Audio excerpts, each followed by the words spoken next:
Hello, it's Common. Let's get into the nitty gritty. I hear MAGA people complain about stereotypical black people, but then they go ahead and they elect one.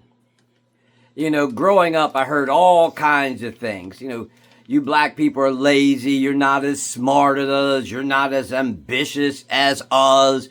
You're not as good as us. And, depending upon where you grew up and what time frame, because I grew up, in the 80s. And needless to say, there's a lot of black hate, just a lot of it. Now, do I think it's gotten better? I think a little bit, but not much.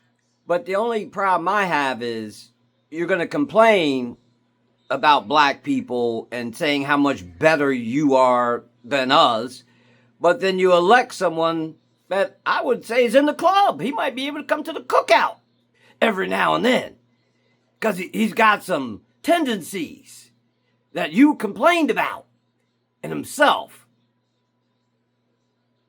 Multiple women, multiple children, doesn't like to pay his bills, not real friendly, got an attitude problem. I've heard that at work. Oh, you black people got attitude problems. Trump got an attitude himself. Think about it. Anytime somebody says something he doesn't like, he cops an attitude. I've seen him snap out on reporters, make fun of people. Oh, wait a minute. That's only delegated to black people, huh?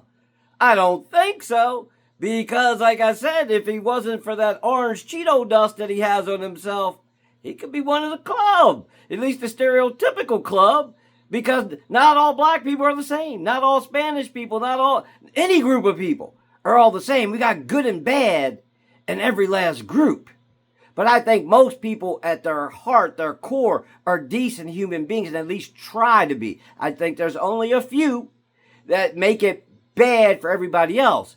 And MAGA, while you're sitting there complaining about other people, they're this, they're that, yet you put somebody in office that is the thing that you dislike the most.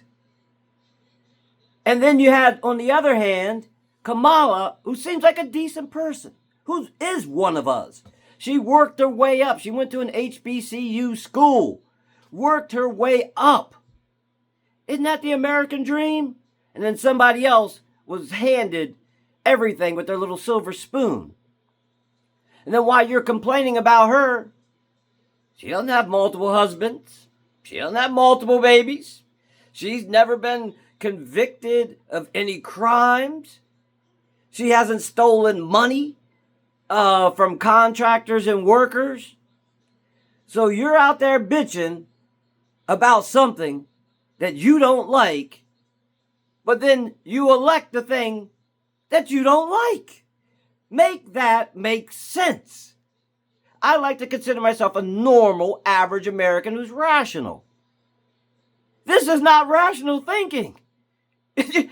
You're going against your own interests no matter what. It doesn't make a difference. You put him back in office. You don't like black people. You don't like Mexicans. But guess what? He's not a decent human being.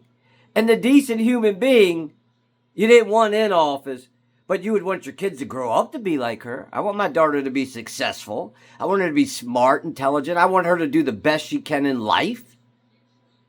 Yet, the person has been handed everything and shits on everyone. That's okay. Because guess what? He's still white. But doesn't make him a good person, no matter what your skin color is. And the thing you hated the most was the thing you brought back. And on that note, learn more so you can do better.